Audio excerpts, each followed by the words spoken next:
Hello and welcome, whoever you're joining, and today's daf is at 41, and the Steinsaltz edition, Chullin to start. Abba zerach lo, v'im ein adam osa davar she'enu shelo, ma'arya chatas ha'ov. This is some additional English explanation, not a direct translation. But in the case of an animal offering, a zebach is an animal offering. This term refers specifically to an animal offering, as Lisboa refers to slaughter with a knife. By contrast, a bird offering is pinched with a fingernail at its nape, and that's from Rashi. There is no way in which one can violate all three prohibitions simultaneously, but if a person does not render forbidden item that is not his, why must a tendency to halacha specifically with regard to a bird sin offering? The same halacha would apply even in the case of an animal sin offering. This is because cutting one simon for idolatry does not render the animal forbidden, as the priest has the exclusive right to derive benefit from it, so it does not belong to the owner anymore. Therefore, one would violate the three prohibitions simultaneously. The Gemara answers, since one who brings a sin offering acquires the animal for his atonement, it stays like that of an animal that is his, and renders it forbidden with the first cut at the beginning of the slaughter. The Gemara suggests, come here now another objection from the Mishnah. If there were two people grasping a knife together and slaughtering an animal, one slaughtering for the sake of all those enumerated in the first clause of the Mishnah, and one slaughtering for the sake of a legitimate matter, the slaughter is not valid. Based on the formulation of the Mishnah, the one slaughtering with improper intent is not necessarily the owner of the animal. How then can he render the animal forbidden?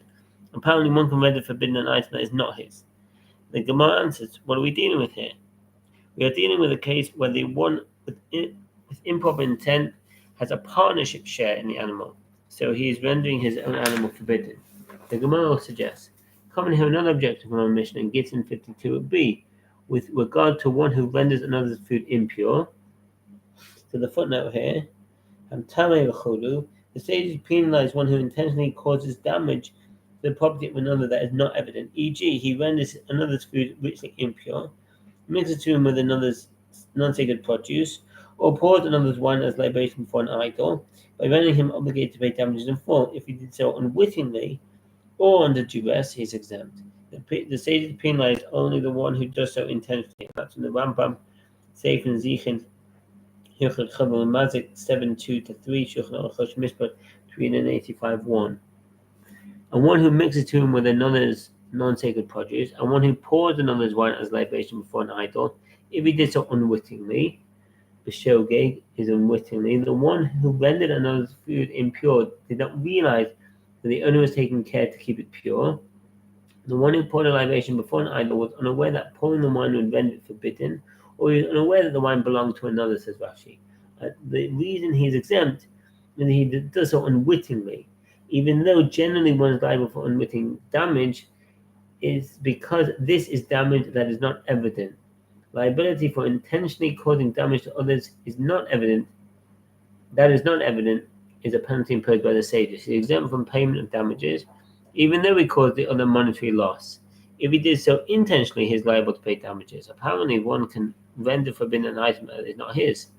The Gemara answers, here too is a case where the one who caused the damage has a partnership share in the produce. The Gemara notes that a dispute whether one who slaughters another animal for idol worship renders the animal forbidden in accordance with Rav Huna, or does not render forbidden in accordance with Rav Naaman, Rav Ammon and Rav Yitzchok is parallel to a dispute between Tanaim and a Braita. In the case of a Gentile who poured a Jew's wine as an idolatrous libation, but not in the presence of an object of idol worship, he has rendered the wine forbidden. Rabbi Yehuda ben Betera and Rabbi Yehuda ben Bava permit the drinking of the wine due to two factors. One is that the presumption that the idol worshippers pour wine as an adulterous libation only in the presence of an object of idol worship. And the other is that even if the Gentile poured the wine as an idolatrous libation, the Jew can say to the Gentile, it is not within your power to render my wine forbidden against my will. And Rav Naaman and Rav Ammon and Rav Yitzchak say, although Rav Huna's opinion is compatible only with the opinion of the first tenant in the Braita, not with the opinion of Rabbi Yehuda ben Betera and Rabbi Yehuda ben Bava, We can state our opinion even according to the one who says that a person renders forbidden an item that is not his, e.g. by pouring his wine as libation or slaughtering his animal for idol worship. This statement applies only in a case where the Gentile pours libation on the slaughters the animal. But if a Jew pours the wine or slaughters the animal, presumably he intends to torment the other person. Yisrael Uwe Mikavein. If a Gentile slaughters another's animal for idol worship, or uses wine as idolatrous libation, benefit from the animal or the wine is forbidden. If a Jew does so, he does not render benefit from the animal or the wine forbidden, because he is not rendering forbidden an item that is not his. Rather, his desire is merely to torment the other person. If the Jew was an apostate, or if others forewarned him and he acknowledged their forewarning and performed those actions anyway, the latter state is like that of a Gentile, and he renders the animal or the wine forbidden according to the conclusion of the Gemara. That's from the Rambam Sefer Hamada Hilchot Avodah Zarah 8:1, Sefer Kedusha Hilchot Shechita 2:21, and Sefer Nezikin Hilchot Hovel and Mazik 7:6, Hilchot Yodea 445:8, and Chot Mishpat 385:2. And not to engage in idol worship. Therefore, a Jew does not render the animal forbidden. The Gemara suggests, common here contradiction to that distinction from the Mishnah. If there are two people grasping a knife together and slaughtering an animal, one slaughtering for the sake of all those who enumerated in the first clause of the Mishnah, and one slaughtering for the sake of legitimate matter, their slaughter is not valid. As the Mishnah is discussing a case involving Jews, this indicates that even a Jew who slaughters an animal for idol worship renders it forbidden. The Gemara answers, what are we dealing with here? We are dealing with a case of a Jewish transgressor who is intent when declaring that his slaughter is for the sake of mountains, hills, or the natural entities is for idol worship. The Gemara suggests, coming in contradiction to the distinction between a Jew and a Gentile from the Mishnah in Gittin 52b, with regard to one who renders another's food impure, and one who mixes teruma with another's non-sacred produce, and one who pours another's wine as libation before an idol. If he does so unwittingly, he is exempt from payment of damages, even though he caused the other monetary loss. If he did so intentionally, he is liable to pay damages. Apparently, a Jew who pours wine as libation for idolatry renders wine that is not his forbidden. The Gemara answers, here too the reference is to an apostate Jew whose intent is for idol worship. Rav Ahaz, son of Rava, said to Rav Ashi, that with regard to a Jew who is not a transgressor, but declared that he is slaughtering another animal for idolatry, if those who heard his declaration forewarned him that by doing so it's prohibited by Torah and punishable by death, and he acknowledged the forewarning, so what's the footnote there? Forewarning, haswa'ah, a forewarning. This legal concept refers to a formal warning to one about to perform a transgression. The forewarning must include the information that the act is prohibited and the punishment that one who performs the transgression will incur. This forewarning and the acknowledgement of it by the transgressor are necessary prerequisites for administering capital or corporal punishment. There are rare instances where punishment is administered in the absence of forewarning, e.g. one who incites others to worship idols and conspiring witnesses. Forewarning serves several purposes. The primary goal is to inform the perpetrator that he is about to violate a Torah prohibition, in the hope that the information will prevent him from performing this transgression. In addition, the forewarning is useful in establishing the sinner's state of mind. If witnesses later testify that they or others forewarned the accused to desist, the defendant will then be unable to claim that he acted unwittingly or due to ignorance that the action was prohibited, and he will be convicted and punished as an intentional transgressor. And said, it is in the full knowledge of the prohibition and the punishment that I do so. What is the halacha? Does he render the animal forbidden in that case? Rav actually said to him, are you saying in a case where he subjected himself to death by acknowledging the forewarning? You have no transgressor greater than that, and he certainly renders the animal forbidden. One may not slaughter an animal or have its blood flow, neither into the seas. From depictions that appear in Greek and Roman literature, it appears that slaughtering an animal so that its blood runs into the sea was a rite of worship of the god of the sea, Poseidon or Neptune, nor into the rivers. In a case where one slaughters an animal so that the blood will flow into the sea or river, it appears as though he is thereby worshipping the angel of the sea or the angel of the river. One may not slaughter into a vessel because it appears as though he is collecting the blood for idol worship. These actions are prohibited ab initio, but one who performs them does not invalidate the slaughter, like one who is slaughtered for the sake of mountain, says the Rambam. The reason is that in the latter cases he articulated that he was slaughtering for the sake of the mountains. In the former case, the actions are prohibited only due to the appearance of prohibition, and that's from the Kol Haremes.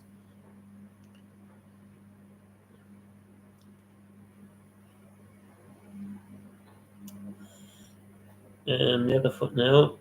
One may not slaughter an animal or have its blood flow into the seas or rivers in order to avoid creating the impression that he is slaughtering the animal to the angel of the sea.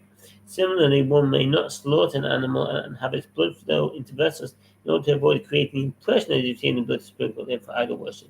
One may slaughter it into a vessel that contains water. And that's in the Rambam Sefer Kedusha Shechita 11:3. Not into vessels, as in all cases it appears that he is slaughtering the animal in the manner of idolaters. But one may slaughter an animal and have its blood flow into a round excavation containing water. And on a ship, one may slaughter an animal into vessels. If one is on a ship and there is no empty space to slaughter an animal, he may slaughter onto unturned vessels, says the Shach.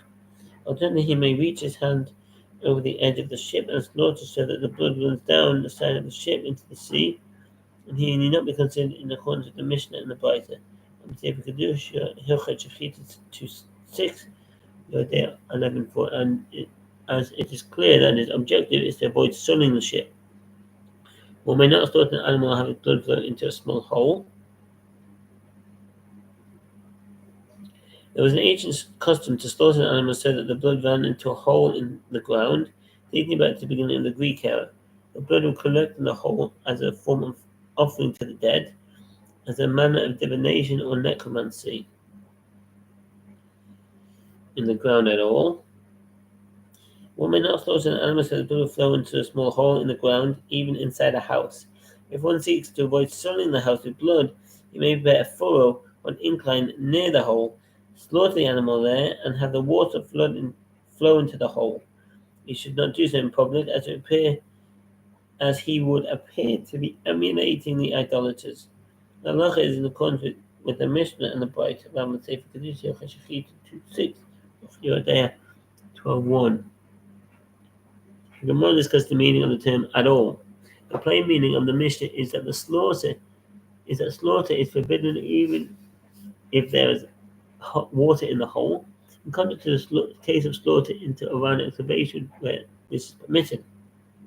See Totzvot citing Beinatam or Hayasha. Although some explain that the problem with slaughtering into a hole in the ground is that it appears as though he's collecting the blood to sprinkle it for idol worship, as the Pharisees saw. From the explanation of the early authorities, it appears that slaughtering into a small hole in the ground is itself a form of idol worship. Others understand that it's prohibited. That doing so is prohibited based on the verse, "You shall not eat with the blood." Leviticus 19:26. Others explain it is not actual idol worship, but a form of sorcery. See Rabbeinu Bachai. People were slaughtered into a hole where the blood collected and would then sit and eat around the hole and engage in divination, fortune telling, or summon demons to eat with them. And that's a Sinikiviti Ufelti. But one may not fashion a small hole inside his house so the blood will enter into it. And in the marketplace, one may not do so that he will not appear to emulate the hacker, the heretics.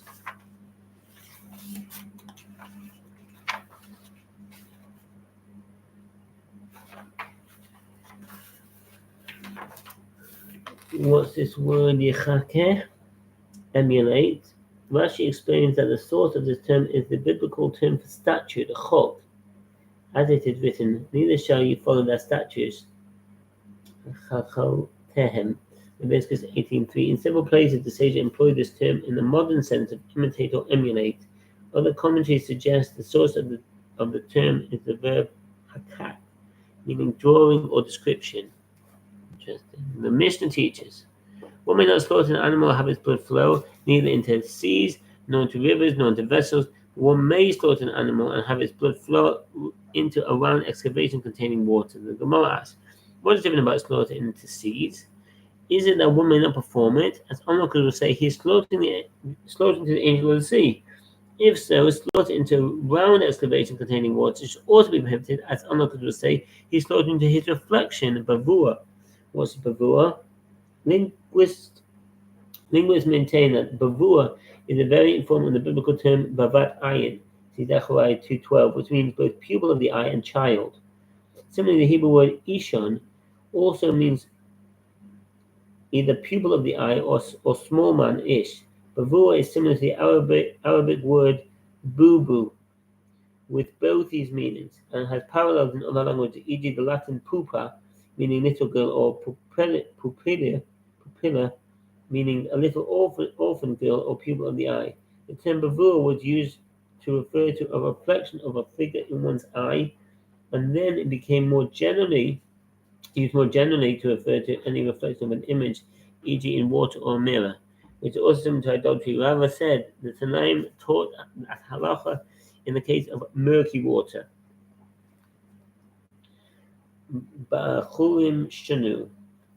One may not slaughter so that the blood flows into vessels, so that people do not say that he's receiving the blood sprinkled for idol worship. In a case where the vessel contains water and the blood is consequently no longer fit to sprinkle for idol worship, if the water is clear, he may not slaughter into it, to avoid creating the impression that he is slaughtering to his reflection in the water. If the water is murky, it is permitted.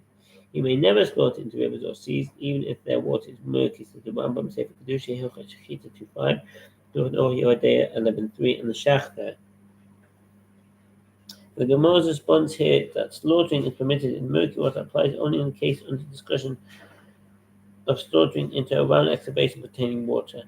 It is prohibited to slaughter an animal and have its blood flow into the seas, even if the seawater is murky, as the concern is that it appears as though he was slaughtering the animal in worship of the angel of the sea.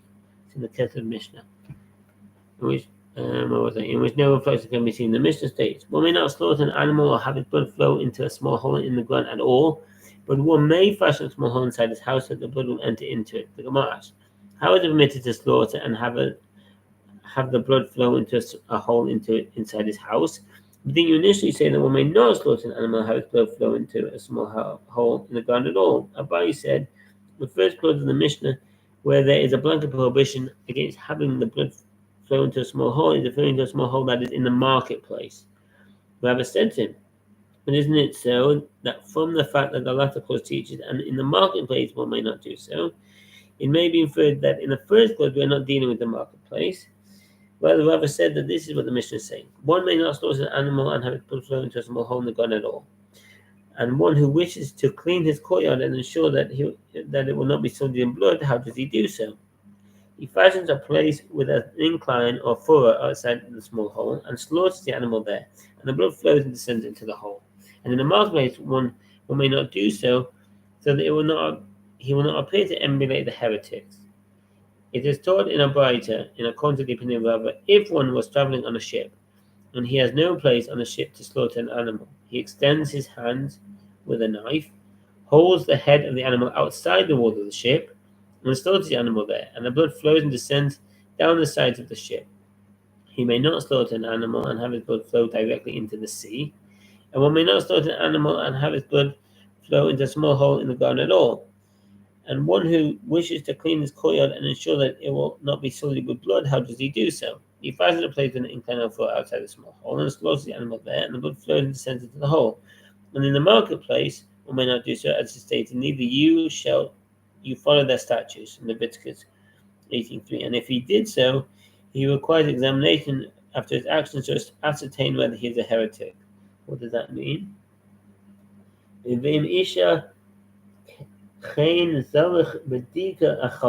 a person slaughters so that the blood flows into a hole in the marketplace, it is prohibited to eat from his slaughter until one investigates whether he is a heretic, says the Rambam. Some say that it is permitted after the fact, even without investigating the Rashba. The Rambam writes that today, When this is not the practice of idolaters, it is permitted after the fact. That's in the Rambam Sefer Kedushin Chashchita 26 Shulchan Aruch Yodei 12:2. You can see the Shach Taz and the Ketiri guilty there. We move on to the Mishnah. In the case of one who slaughters an animal and asserts that he is slaughtering it for the sake of a burnt offering, what does the footnote say here? Technically, if one says that he is slaughtering an animal for the sake of a burnt offering, he has said nothing, as he has not previously consecrated the animal as a burnt offering, and this is not a typical formula employed to consecrate an animal. Nevertheless, the sage issued a decree that the slaughter of one who says it's for the sake of a burnt offering is not valid, even if he explicitly declared that his intent is not to consecrate the animal. Yonatan of Nunel. The reason the slaughter is not valid is that it appears as though he is consecrating and slaughtering sacrificial animals outside the temple courtyard, and an onlooker might draw the mistaken conclusion that it is permitted to do so. Therefore, the sages issued a decree only with regard to one who slaughters for the sake of a type of offering that one can consecrate as a vow or gift offering. By contrast, if he slaughters for the sake of an offering that is obligatory, e.g. a sin offering, or whose sanctity is not created through consecration, e.g. a firstborn offering, there is no concern that onlookers may draw their own conclusions, says Rashi. Most early commentaries explain the entire discussion in the Gemara along these lines as well, saying that the concern is one of appearance of prohibition. Other early commentaries hold that halachot in this Mishnah were in effect only during the temple era, but not today. According to this explanation, there was a general concern that a person slaughtering for the sake of a burnt offering was consecrating the animal. The Tur writes similarly that the reason that this halacha applies today is due to the concern that perhaps he thereby consecrated the animal, and he is slaughtering a sacrificial animal outside the temple. Nevertheless, the commentaries explain that even according to this opinion, the concern is not that he actually slaughtered a sacrificial animal outside the temple. Were that the case, benefit from the animal would also be forbidden, and slaughter would be liable for slaughtering a sacrificial animal outside the temple, which one is liable even today. See the Purisha and the Durisha. The other footnote. If one slaughters a non-sacred animal for the sake of an offering that can be consecrated as a vow offering, as a gift offering, the slaughter is not valid, even if the animal had a blemish. This is because it appears as though he is slaughtering such animals outside the temple. Therefore, if one slaughters for the sake of a burnt offering, a thanks offering, or a paschal offering, his slaughter is not valid. The paschal offering can be designated at any time during the year, so that in that sense, it is similar to an offering that can be consecrated as a vow offering or as a gift offering. And that's from the Rambam Sefer Kedusha Hilchot Shechita 2:17-18 Shulchan Aruch Yodei 5:1. For the sake of a peace offering, or for the sake of a provisional guilt offering. So what are these? A provisional guilt offering and Ashem Talu. The provisional guilt offering is mentioned in the Torah Leviticus 5:17-19, and its various halachot are discussed in Tractate Kuritot. One is liable to bring a provisional guilt offering in a case where there is uncertainty as to whether he unwittingly violated a prohibition that carries liability to bring a sin offering. E.g., there is uncertainty whether he ate forbidden fat or permitted fat. This offering protects him from the punishment until he determines whether he actually sinned. If he determines that he sinned, he's allowed to bring a sin offering.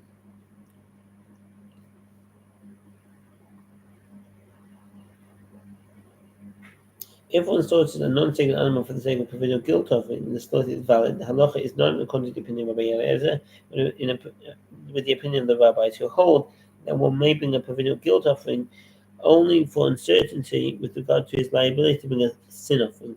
Kurita 25b. Some hold that the slaughter is not valid based on the Mishnah and the opinion of Rabbi Eliezer, who hold that one may bring a provisional guilt offering every day if he so chooses, indicating that it is not an obligation. The Rambam writes that one should adopt this stringent ruling. Rambam Sefer Kedusha Chashchita 2:17-18 Shulchan Aruch Yodei 5:1 and the Orach Chaim 1:7. For the sake of the paschal offering and for the sake of a thanks offering, his slaughter is not valid, as it appears that he is consecrating animals and slaughtering sacrificial animals outside the temple, and Rabbi Shimon deems his slaughter valid. Rashi explains that Rabbi Shimon holds that the sages do not issue a decree based on the appearance of prohibition. Just put aside the explanation of the Riva, the Rabbi Shimon holds that in this case there is no appearance of prohibition whatsoever, since the one slaughtering did not act in a manner typical of one who consecrates an animal as an offering. One who consecrates an animal says, "It is incumbent upon me to bring a burnt offering," or this animal is designated as a burnt offering, and then he brings the animal to the temple and slaughters it. One does not typically take a non-sacred animal and slaughter it for the sake of a burnt offering.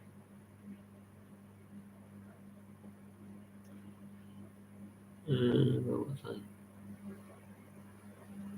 If there were two people grasping a knife together and slaughtering an animal, one slaughtering for the sake of one of all those enumerated in the first clause of the Mishnah, one slaughtering for the sake of a legitimate manner, the slaughter is not valid.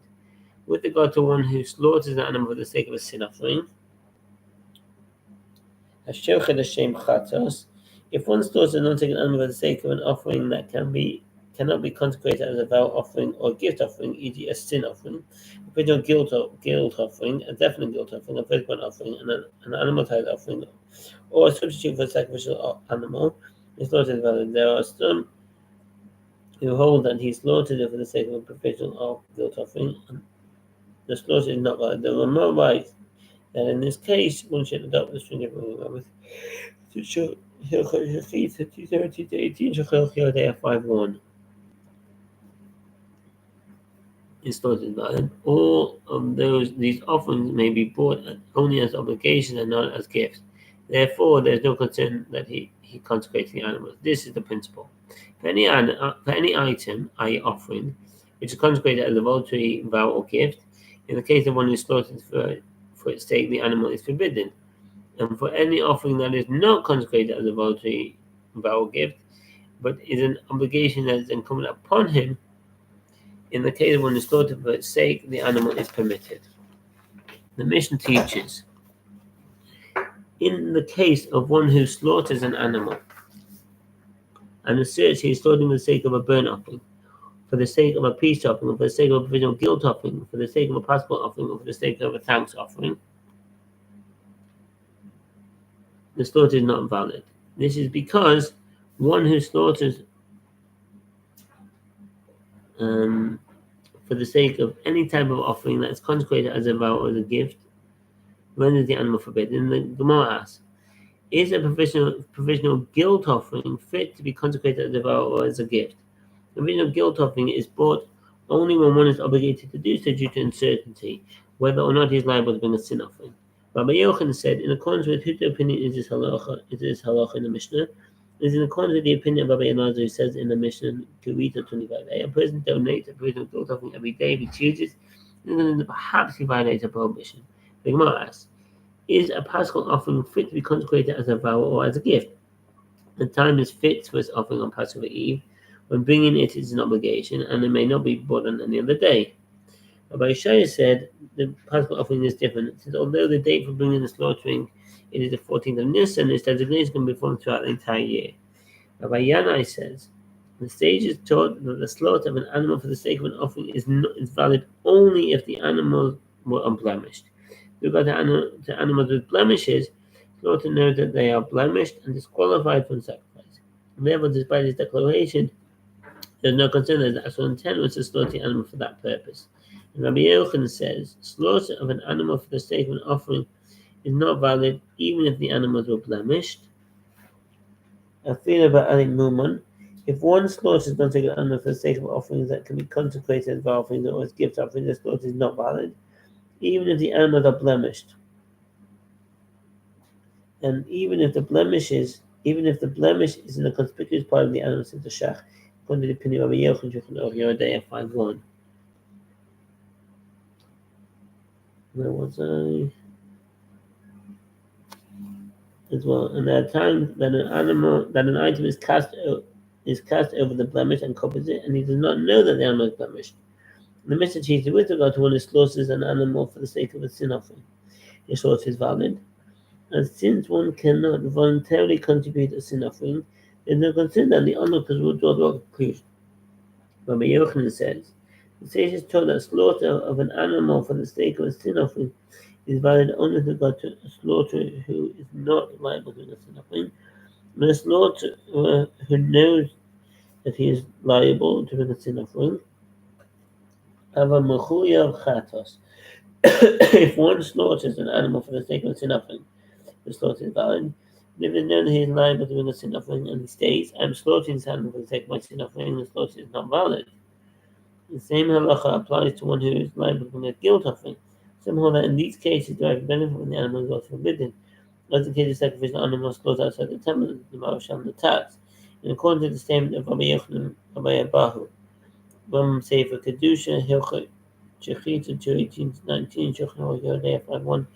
See the Shech and the tax there. It's not valid. Saying that he's performing consecration and slaughter for the sake of a sin offering. The Gemara asks, but didn't he say before the slaughter for the sake of a sin offering? And he did not say for the sake of my sin offering. Why then is that a concern? Rabbi Bahu said, indeed the reference is to a case where he says, I'm slaughtering this animal for the sake of my sin offering. Based on his interpretation of the Mishnah, the slaughter is not valid only if two conditions are fulfilled. It is known that the person is liable to bring a sin offering, and he says, I'm slaughtering the animal for the sake of my sin offering. But if there is no knowledge that he's obligated to bring a sin offering, then even if he says, I'm slaughtering this animal for the sake of my sin offering, the slaughter is valid. In this case, there is no room for concern that he's actually liable to bring a sin offering. As typically one's liability to bring a sin offering is information that he wants disseminated, not to shame himself, and thereby affect his atonement, says Rashi. Interesting. The Mishnah teaches, with regard to one who slaughters for the sake of a substitute for a sacrificial animal, his slaughter is valid. And Rabbi says, the sages taught that the slaughter is valid only in a case where he does not have his animal consecrated as an offering inside his house. In a case where one has a sacrificial animal in his house. If he slaughters a non-sacred animal and says, this is for the sake of a substitute for my offering, his slaughter is not valid in accordance with the statement of Rabbi Elazar and Rabbi Bahu, to 19, for which it can be the substitute. But if he has an animal consecrated as an offering in his house, say that he is substituting the animal for it, and the slaughter is not valid. The Gemara asks, but didn't he say before the slaughter for the sake of a substitute for a sacrificial animal? And he did not say for the sake of a substitute for my animal consecrated as an offering. Why then is that a concern? Rabbi Bahu said, indeed, the reference is to a case where he says, I'm slaughtering this animal for the sake of a substitute for my animal consecrated as an offering. The Mishnah states that this is the principle. For any offering that is consecrated as a voluntary vow or gift, in the case of one who slaughters it for its sake, the animal is forbidden. The Gemara asks, what case does its clause add? The list in the Mishnah appears to be comprehensive. The Gemara answers, this clause serves to add the burnt offering of a Nazirite. Olas Nazir. A Nazirite is an individual who undertakes a Nazirite vow as detailed in the Torah in Numbers 6:1-21. See Numbers 6:1-21. A Nazirite must refrain from eating or drinking any product of the vine, avoid becoming ritually impure with impurity imparted by a corpse, and refrain from cutting his hair. A Nazirite who violates any of these prohibitions is liable to be flogged. One may vow to be a Nazirite for any period of time that he wishes, with a minimum term of 30 days. When the Nazirite completes the term of his Naziriteship, he's obligated to bring 2 lambs, a female as a sin offering and a male as a burnt offering, as well as a ram as a peace offering. He shaves his hair and burns it beneath the pot in which the flesh of the ram brought as a peace offering is cooked. His Naziriteship ends after he brings his offerings. If one slaughters a non-sacred animal for the sake of a burnt offering of a Nazirite, even though he is not a Nazirite, his slaughter is not valid. His Naziriteship is fundamentally a vow. The sages rule stringently as they say that perhaps he took a private vow of Naziriteship, and Sefer Kedusha Hilchot Shechita 2:20. As lest you say, there is no concern in that case, as that person did not vow to become a Nazirite and could not possibly be obligated to bring that offering. Therefore, the Tana teaches that there is concern if he said he was slaughtering for the sake of a burnt offering of a Nazirite, say that perhaps he vowed to become a Nazirite in private, and no one else was aware of it. The Gemara asks, what is added by the second half of the principle? And for any offering that is not consecrated as a voluntary vow or as a gift, in the case of one who slaughters for its sake, the animal is permitted. The Gemara answers, It says to add the burnt offering of a woman after childbirth. In the case of a woman who slaughters an animal for the sake of a burnt offering brought after childbirth, if she says this is my burnt offering, the slaughter is valid, because the burnt offering is not sacrificed voluntarily. There is no concern that perhaps she had a miscarriage. As were the case, it would have generated publicity. See the Maggid Mishnah. The same halacha applies if a man slaughters an animal for the sake of a burnt offering brought after childbirth. And there were no that his wife did not give birth. If she did give birth or miscarry, a situation where during the temple era she would be liable to bring this offering, is prohibited to partake of the meat of the animal. That's in the Rambam Sefer Kedushin Choshechita 220 to Shor. The Torah describes various halachot that apply to a woman after childbirth. If a baby was born in the standard childbirth as opposed to a cesarean section, she is ritually impure for 7 days if she gave birth to a boy and 14 days if she gave birth to a girl. After immersion in a ritual bath, she is ritually pure for the next 33 or 66 days respectively, even if she experiences uterine bleeding. Nevertheless, during this period of 40 days for a boy or 88 for a girl, it is prohibited for her to enter the temple courtyard and partake of sacrificial meat. After the 40th or 80th day, she sacrifices a purification offering in the temple, consisting of a lamb in its first year, brought as a burnt offering, and a young pigeon or a dove, brought as a sin offering. If she can afford the cost of a lamb for the burnt offering, she can bring 2 doves or 2 pigeons, one as a burnt offering and another as a sin offering, after which she may enter the temple and partake of sacrificial meat. See Leviticus 12:1-8. There's a picture here of a woman in the temple presenting offerings after childbirth. If one slaughters an animal for the sake of a burnt offering of a woman after childbirth, the slaughter is valid as it is an obligation. Rabbi Elazar says, the sages taught that the slaughter is valid only in a case where he does not have a wife. But if he has a wife, say that he performs consecration and slaughter of the animal for her sake, and therefore the slaughter is not valid. The Gemara asks, but didn't he say before the slaughter for the sake of a burnt offering of a woman after childbirth? And he did not say for the sake of a burnt offering of my wife after childbirth. Why then is that a concern? Rabbi Abahu said, neither reference is to a case where he says, I'm slaughtering the animal for the sake of the burnt offering of my wife after childbirth. The Gemara objects, it is obvious. Clearly, if he explicitly declared that the slaughter is for the sake of the burnt offering of his wife after childbirth, the slaughter is not valid. And that's the end of the Omud. I wish you a very good day and take care. Bye.